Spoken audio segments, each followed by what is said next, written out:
Para abordar otro tema, conflicto internacional en puerta, podemos decir otro más, o bueno, lo vamos a analizar porque Hamás le respondió a Javier Milei tras ser declarados terroristas, ¿no? Y que puede tener como consecuencia esto, mientras el presidente israelí agradece a la Argentina y le agradece a Javier Milei por su compromiso, Hamás acusa a nuestro presidente de justificar el genocidio en Gaza y le exigió al gobierno argentino que se retracte en esta decisión. Esto puede llegar a ser posible, le vamos a preguntar a Aimé Aminahuel, que es politóloga y que también cada tanto nos ayuda a reflexionar y a pensar y entender estos fenómenos. Aimé, buen día, Paula te saluda, ¿cómo estás? Buen día, Paula, y a toda la producción de Punta La M. ¿Cómo están? Bien, bien, gracias por el contacto. Bueno, ¿cómo podemos empezar a analizar esto, ¿no? En un nuevo conflicto diplomático o al menos agudizándose, ¿no? A muy poquito de cumplirse 30 años del atentado a la AMIA, la preocupación crece. Sí, verdaderamente poco oportuno, ¿no? Los posicionamientos del jefe de Estado, que se suman también a una serie de posicionamientos que viene teniendo desde la Asunción, particularmente, si recordamos en febrero, la visita allí a Israel, y por supuesto el vínculo, la alineación bastante directa con los Estados Unidos, que claramente nos coloca en una posición, si uno analiza en términos de estrategia geopolítica a lo largo de la historia de Argentina, hemos tenido un posicionamiento neutral, ¿no? Es decir, la autonomía relativa del sur global, Argentina ha sido uno de los principales precursores. Y sin embargo, con estas declaraciones del presidente, pero también, digo, con el posicionamiento estatal de reconocer a Hamás como una fuerza terrorista, nos coloca en el centro del debate de una guerra que hay hoy en Medio Oriente y que es una guerra bastante más compleja que solamente la presencia del Estado de Israel y hoy lo que sería la ocupación de la Franja de Gaza, digo, en contra del Estado palestino. Es una guerra que cuando uno lo ve a lo largo de la historia ha incluido incluso los países árabes, digo, en la década del 60 la guerra Yom Kippur, en la década de los 90 los levantamientos árabes, entonces me parece que muy lejos de un posicionamiento estratégico y también cuidadoso y respetuoso de lo que ha sido la tradición internacional en Argentina, este nuevo posicionamiento que asume el Estado argentino nos coloca, por supuesto, en una situación bastante indefensa, ¿no? En el esquema internacional. Sobre todo también cuando pensamos que esas alianzas por allí o esa vinculación con los Estados Unidos tampoco ha sido beneficiosa en las relaciones internacionales argentinas. Digo, recordemos la guerra de Malvinas, la alianza fue norte-norte y nosotros como un país del sur global quedamos bastante expuestos, aún siendo aliados de los Estados Unidos. Entonces, digo que la diplomacia argentina ha tenido este posicionamiento estratégico al contrario de lo que dice hoy el vocero presidencial, que dice que es algo que ha quedado en desuso, la posición neutral argentina, en realidad tiene que ver con defender los intereses de la región, ¿no? Del bloque al que pertenecemos. Así que bueno, sí lo que yo veo es un posicionamiento muy ideológico del presidente y no siempre las relaciones internacionales son ideológicas.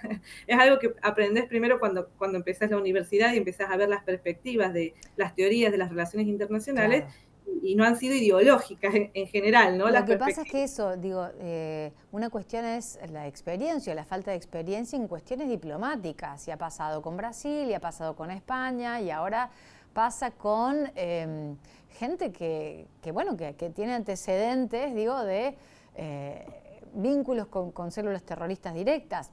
Una cosa es decirlo, una cosa es pensarlo y otra cosa es la vía diplomática para tratar de mantenerse fuera al menos del teleobjetivo, ¿no? Sí, totalmente. Y además porque, bueno, Argentina ha tenido respecto al conflicto palestino-israelí, ¿no? Ha tenido un posicionamiento bastante claro a lo largo de los años, por lo menos de las últimas 2 décadas. En primer lugar, una postura neutral, ¿no? Respetando la neutralidad que tuvimos en la Primera Guerra Mundial, en la Segunda Guerra Mundial, reconociendo también al Estado palestino, ¿no? Ujú. Como un Estado libre e independiente, digo, esto es una declaración del año 2010, libre e independiente dentro de las fronteras existentes, pactadas en 1967, y de acuerdo también a lo que ha proscripto la ONU. Asimismo, también Argentina ha reconocido también la posibilidad de Israel de vivir en paz dentro de sus fronteras.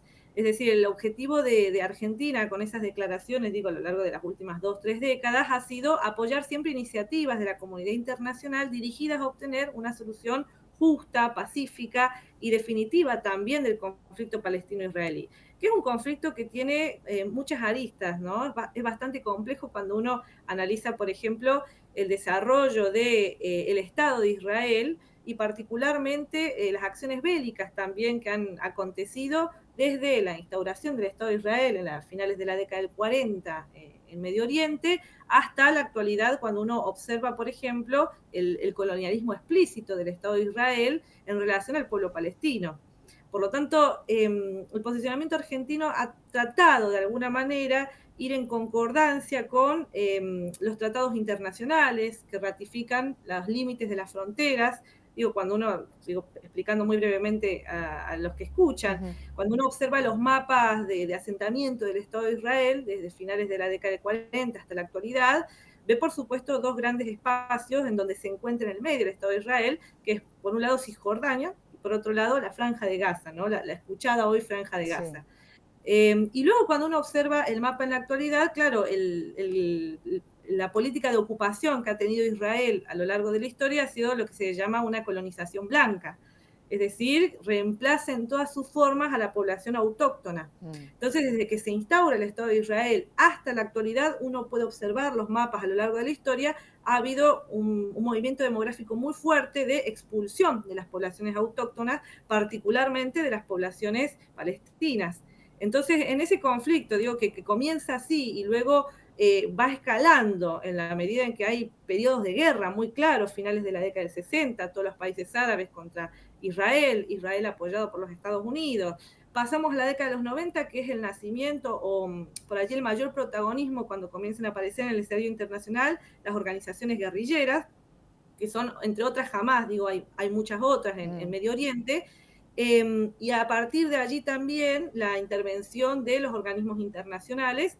Y cuando vemos, digo, los posicionamientos del resto de los estados, ¿no? Digo, para tener una mirada más general, muchos de los estados, hoy incluso los latinoamericanos, han tratado de reconocer a Palestina como un estado libre y soberano, y a la vez también pidiendo que esto se solucione por la vía diplomática.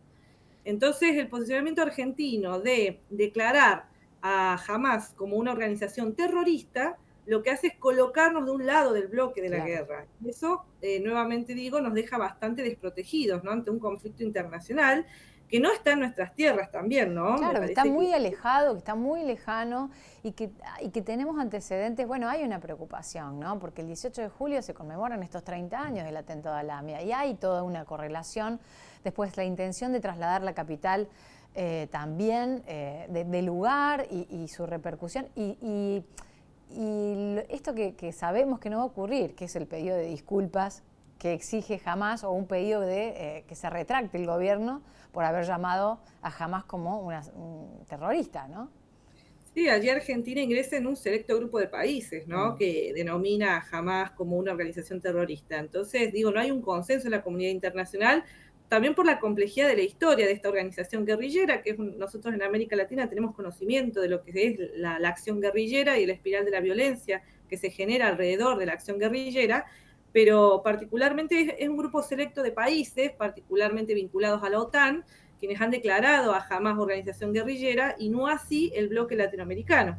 Por eso digo que también pasamos a tener una posición bastante diferenciada de lo que es la región latinoamericana y eso nuevamente nos expone ante un conflicto internacional. Claro que esto se suma a las declaraciones recientes del presidente en relación a la guerra de Ucrania. Por lo tanto, me parece que vuelvo siempre a la tradición argentina, tiene que ver con un cuidado o una mirada más vinculada a los intereses del sur global, ¿no? En un contexto internacional complejo y en donde siempre Argentina ha pedido, ha solicitado a los organismos internacionales que se resuelva el conflicto siempre por las vías diplomáticas. Entonces me parece que en este caso, por supuesto, que rompe con una tradición que tiene el Estado argentino. Vos pensás que la Primera Guerra Mundial, la Segunda Guerra Mundial, por ejemplo, Argentina, aún frente a las presiones de potencias internacionales, lo mismo Primera Guerra Mundial, mantuvo hasta último momento posiciones neutrales. Entonces, bueno, no tiene que ver con, yo lo escuchaba el otro día a Manuel Adorni decir que es algo en desuso. ¿A qué se refería eso? ¿A qué se refería? A la posición neutral de Argentina a lo largo de la historia internacional, es una posición geopolítica que ha mantenido, como una tercera posición neutral, ¿no? Frente a los conflictos bélicos de las grandes potencias, sobre todo cuando involucran bloques, ¿no? El bloque oeste, el bloque este, el bloque occidental, ¿no? Y él dijo, es una postura en desuso. Lo que pasa es que me parece, bueno, por un lado que no tiene formación en relaciones internacionales, No, pero por el otro también que desconoce que la posición neutral no es una inactividad de un país. La posición neutral tiene que ver con no posicionarse claramente frente a ninguno de los dos bloques, pero sí pedir a los organismos internacionales, que es lo que ha hecho siempre Argentina, la resolución pacífica de los conflictos dentro de las resoluciones que la misma ONU ya ha declarado en la década del 60, en la década del 70, los acuerdos de paz en Oslo, en Madrid. Entonces, bueno, me parece que allí es por allí lo que me parece que habría que hacer, ¿no? Es empezar a estudiar un poquito más lo que ha sido la historia de Medio Oriente y tratar de ser mucho, mucho más cuidadosos, ¿no? Digo porque la historia de Hamas también es una historia muy compleja cuando uno ve las acciones que ha tenido a lo largo de la historia de Palestina, ¿no? Surgiendo como una organización guerrillera, con acción social, después con un posicionamiento político, y después también, cuando digo tiene 3 patas de acción, la acción guerrillera puntual, que es la más reconocida, entre otras también, que llevan adelante ahí en el mismo territorio, ¿no? Aimee, muchas gracias por ayudarnos a enfocar un poquito más esto, que es muy complejo y que, bueno, enciende otra luz de alarma, ¿no?, en las relaciones internacionales en Argentina. Muchas gracias. No, muchas gracias a ustedes y esperemos que, bueno, todo sea lo mejor, por supuesto, para nuestro país y nuestra región, ¿no? Esperemos. Aimee Aminahuel, politóloga, bueno, analista también en estas cuestiones internacionales.